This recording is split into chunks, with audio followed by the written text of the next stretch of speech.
All right, it's a Monday night edition of the SML podcast. We're back. We're back in black. We're here to talk about playoffs. Oh yeah, playoffs. Playoffs. I'll talk about playoffs. Let's just talk about the game. The game I just had, I had to play against the Giants. It was a fight and I'm in kind of deal. That I wanted to control my own destiny. I didn't want to have to rely on anything, and I won the division with that game. A couple crazy things happened. Russell Wilson had a gay fumble. I got too excited. I hit the wrong button, throwing an interception. And I guess the most intriguing thing about it was it came down to ice the kicker from 56 yards. Brenza knocks it down from 56 yards out with ice water, being totally iced.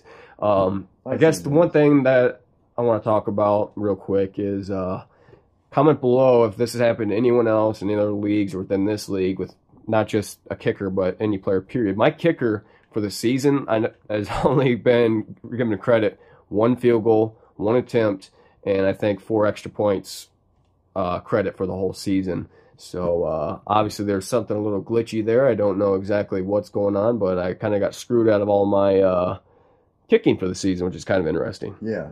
I think I've had that happen when I was using Pat McAfee as my kicker, but he's a punter, so I had him handling all 3 duties. So I guess I attributed that. But now I'm looking at the Jags guy who kind of did the same thing, and it's counting his stats. So it doesn't really make sense. It's probably just Madden being Madden there. For some reason, Bucks kicker 0 for 0, and I don't know if that makes any sense because I'd imagine Aguayo is probably his real kicker, and I would imagine he hasn't gone all season without kicking a field goal. So definitely a Madden glitch. All right, so let's talk about the standings right now, where they're at today. If we advanced right now, the NFC West, I've won now thanks to the last 2 games, which were 2 wins. I beat the Giants this week, and I beat the 49ers last week, both kind of classic games. The 49ers game, it took me... they're both polar opposites for me offensively. The 49ers game, I didn't have an elite passing game. I didn't throw any turnovers, but I got it done with the running game. I had a really good running game, and it wound up winning the game for me. This week, my running game sucked, except for just a few little runs. But the passing game, I think, was the most passing yardage I've had all season. Yeah, what's interesting is I think you went from being possibly missing the playoffs to it's either you or Dallas as a 2nd seed.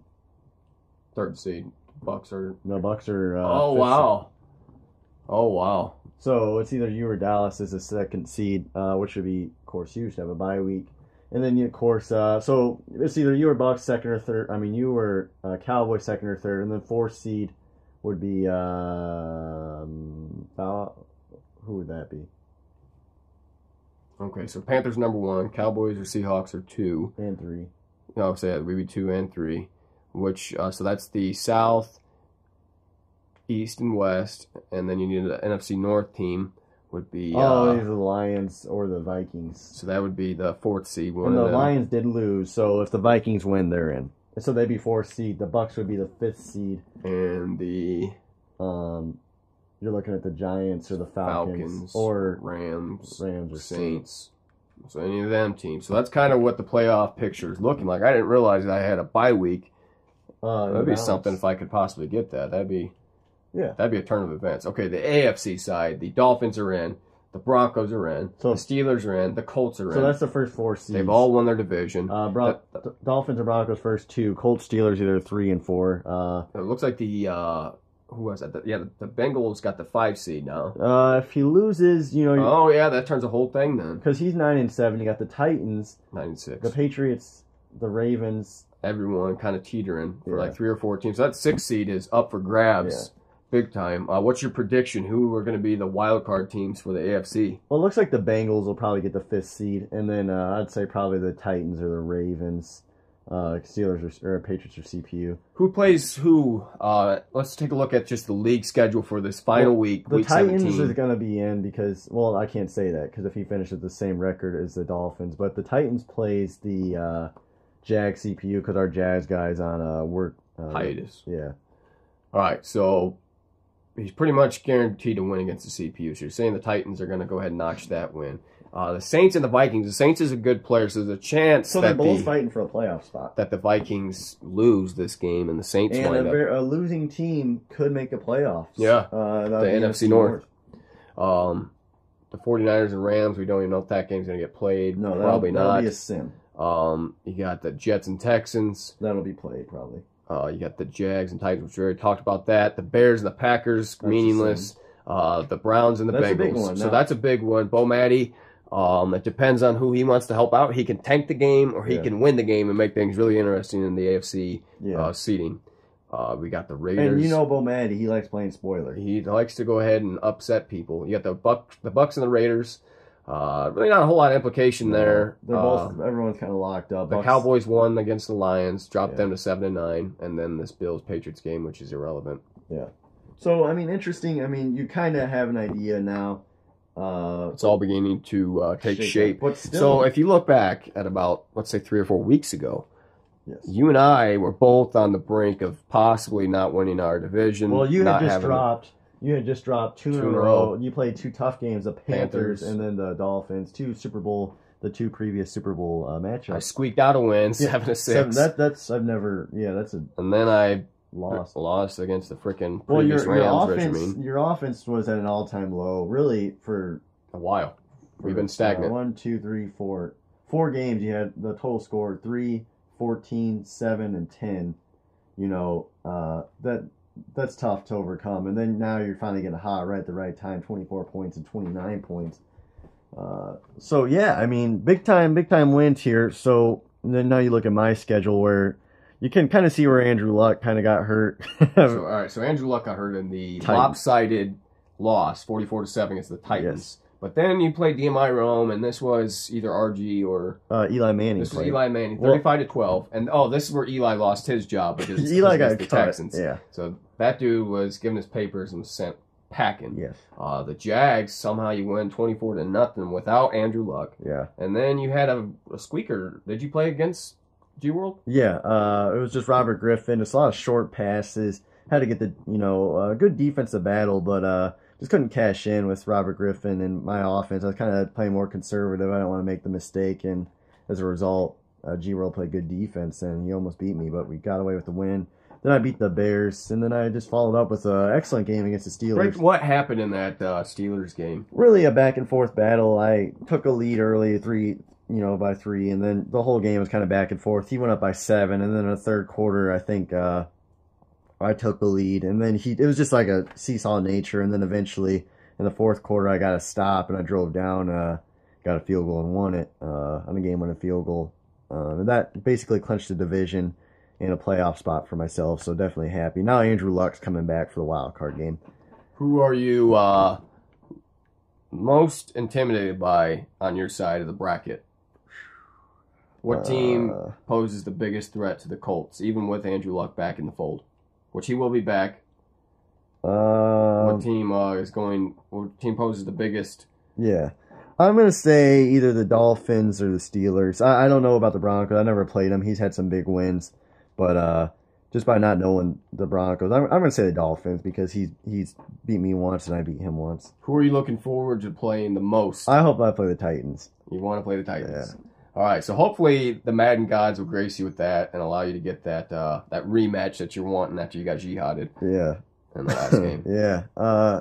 He was, and if you're listening, he talked a lot of trash after the game, put a lot of stuff in the social chat, which I do happen to have screenshots of.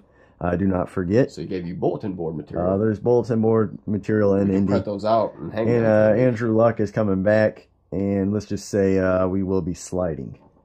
All right, well, let's just break this down. The fact there's 2 14-2 teams, one on the AFC side of the bracket, one on the NFC side of the bracket. Could that potentially be the Super Bowl matchup? No.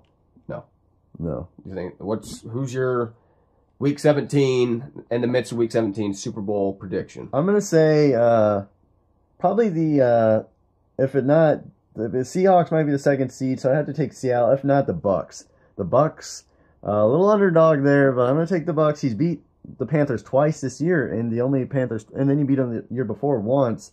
And so in the AFC, then you're looking at, I'm going to say Big John to the Broncos. Obviously, I can't just say myself. That'll sound too arrogant. But, well, I'm going to take the Colts. Andrew Luck's going to come back and go on a terror.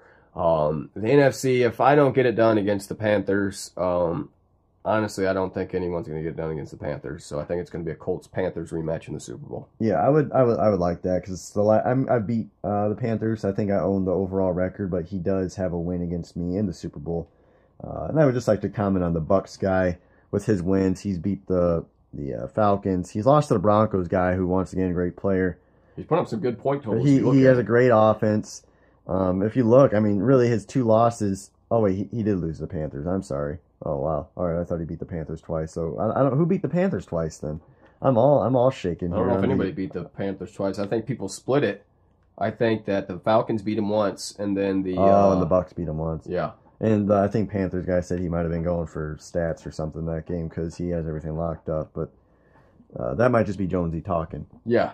Jonesy will talk. Yeah, Jonesy will come up with excuses. Well, I was pretty drunk that game. I don't even remember playing, honestly. I was in like Doctor Strange world. Yeah.